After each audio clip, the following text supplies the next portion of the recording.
మానవ సేవే మాధవ సేవ అని బలంగా నమ్ముతూ లయన్స్ క్లబ్ ఆఫ్ కరీంనగర్ వారి ఆధ్వర్యంలో నిరాశ్రయులకు నిరుపేదలకు ప్రతిరోజు నాణ్యమైన భోజనాన్ని ఉచితంగా అందిస్తున్నారు అని మేయర్ శ్రీనివాస్ అన్నారు. ప్రతిరోజు ఉచిత భోజన కార్యక్రమం మొదలుపెట్టి ఏడాది పూర్తి చేసుకున్న సందర్భంగా Karimnagar mayor Srinivas Lions club సభ్యులను అభినందించారు. గత 53 సంవత్సరాల క్రితం ఏర్పడిన లయన్స్ క్లబ్ సమాజ సేవలో ఎల్లప్పుడూ ముందుంటుందని తెలిపారు.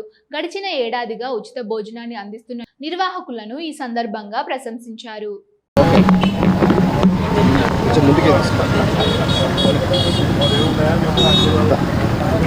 లయన్స్ క్లబ్ ఆఫ్ కరీంనగర్ వారు గత సంవత్సరం నుండి 365 రోజులు కంటిన్యూగా ఇక్కడ అన్నదాన కార్యక్రమం నిర్వహించడం జరుగుతుంది.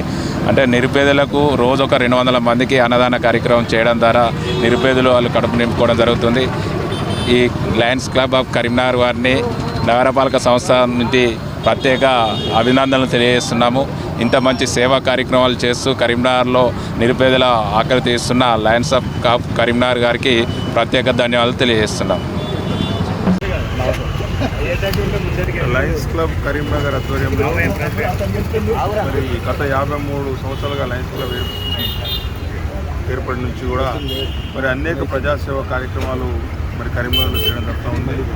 దానిలో తలమానికంగా చాలా కార్యక్రమాలు అయితే రేకుర్తి కంటి హాస్పిటల్ కావచ్చు, ఇతర కార్యక్రమాలు సామాజిక కార్యక్రమాలు చేసుకుంటూ మరి గత సంవత్సర కాలంగా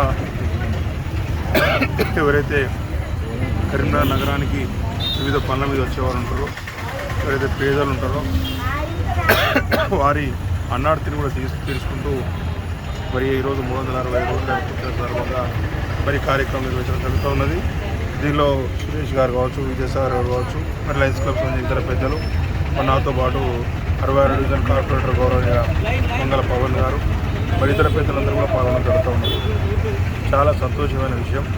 మరి ఎవరైతే అవసరాని కోసం ఆకలితో ఉంటారో వాళ్ళ ఆకలి తీర్చడం అనేది చాలా ఎంతో పుణ్యకార్యం. ఆ కార్యం పూర్వమైనటువంటి లయన్స్ క్లబ్ కరీంనగర్ వారికి నేను ఉదయపూర్వకంగా ధన్యవాదాలు తెలియజేస్తున్నాను. తప్పకుండా కూడా వారు ఏ కార్యక్రమం చేసినా చాలా మంచి దృష్టితోటి సమాజం దృష్టిని ఉంచుకొని మరి కార్యక్రమాలు చేస్తూ ఉంటారు. కాబట్టి ఇది కూడా చాలా గొప్ప సేవ. తప్పకుండా కూడా రాబోయే రోజుల్లో కూడా ఈ కార్యక్రమాన్ని ఇంకా విస్తరించి కరీంనగర్ నగరంలో ప్రతి ఒక్క చోట పెడతా ఉన్నారో ఇంకా కూడా 2-3 చోట్ల విస్తరించి కరీంనగర్ నగర ప్రజలకు ప్రత్యేక సేవ చేయాలని చెప్పి ఇక్కడ కరీంనగర్ అనేది ఒక గొప్ప పెద్ద సిటీ, హైదరాబాద్ తర్వాత వరంగల్ తర్వాత ఒక గొప్ప సిటీగా మారుతూ ఉన్నది. నగరానికి చాలామంది కూడా వివిధ ప్రాంతాల నుంచి మరి వ్యాపారం కోసం కావచ్చు, షాపింగ్ కోసం కావచ్చు, లేకపోతే ఉద్యోగ అవసరాల గురించి కావచ్చు, లేకపోతే రకరకాల హాస్పిటల్ గురించి కావచ్చు, అనేక అవసరాల దృష్ట్యా కరీంనగర్ నగరానికి వస్తూ